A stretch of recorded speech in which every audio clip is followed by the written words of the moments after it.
Hello, thank you so much for joining me. I'm in my conservatory and there's a little furry fella who is lurking. So don't be surprised if he tries to get in on the act, or if I have to suddenly break off and stop him eating the plants. At least he can't get to the seedlings yet.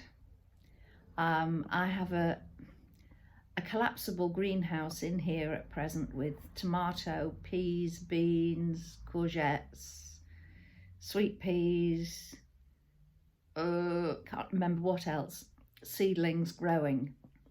And he has a fascination with these. And last year he got in to the conservatory a couple of times, and I found that he had just very carefully lifted the seedling out and dropped it on the floor. Times about half a dozen. Not so bad if I managed to see what he'd done quite quickly.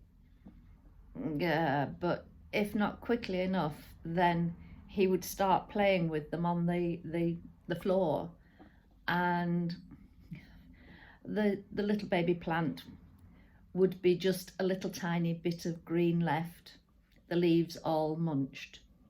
So he is not to be trusted. So I diverted and deviated. I do apologise. What I want to talk about is making do and mending. And I was certainly brought up at a time and in a household where that was the rule. And if things couldn't be mended, then we had to save up. And I still do tend to do that, unless it's something that I now deem essential. And yes, a washing machine has come in on that, certainly a fridge. But I remember saving up for my first ever washing machine, and boy, was it appreciated when it arrived. But the making do and mending, I think so many people cast off anything that's broken, and the manufacturers don't help us with this, because in so many cases there seems to be a built-in redundancy on these things, with parts no longer being available or parts being far too expensive to swap. So things go to landfill, and we don't need any more of that. But making do and mending in my household included sheets. They wear down the middle and the sides were okay. So my mum would cut down the middle, take out the bit that was the most flimsy, and sew the two sides pieces together, and then redo the edges. Once you got used to the join in the middle of the bed, it was fine. It really was. But I have two things that my parents used to use, and I want to share those with you. Oh, this one is heavy. Right, anybody any idea what that is? Look at the shape. The shape gives it away.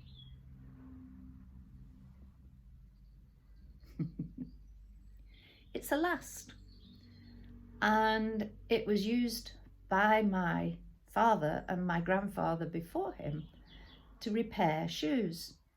And they used to be able to buy pieces of thick leather or thick, I don't know what stuff, and repair the soles or the heels of shoes. I think most people, I'm always very light on shoes. I only wear out those that I really am most happy with.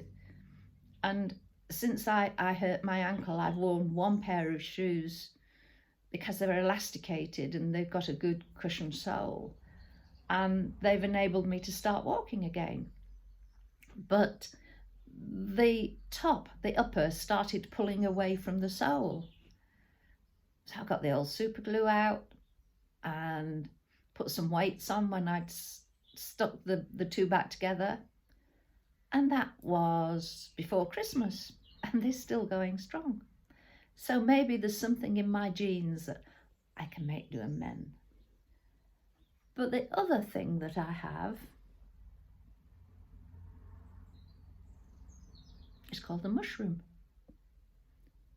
And I know certain friends of mine have their mum's mushroom because this belonged to my mum. And it was for darning. If there was a hole in a cardigan elbow, you'd put the mushroom in, drape the hole over the centre of the mushroom, and then work a pattern of stitches to give you a neat mend. And the same with socks. And now I do actually still occasionally repair socks. Not at the heels, but sometimes I poke my toenail through at the front, and I will darn those because nobody sees it. And why throw it away if it's still usable? So my mushroom is used. The last, as the shoe thing is called, is used as a doorstop. So it's still in use, but it has been repurposed. And sometimes we have to repurpose things, recycle things, reuse things. And I think it's something that is becoming done more often than not now. I saw a television programme not long ago. I can't remember the name of the town, but they have a centre that opens periodically every couple of weeks or something, or maybe it was every week.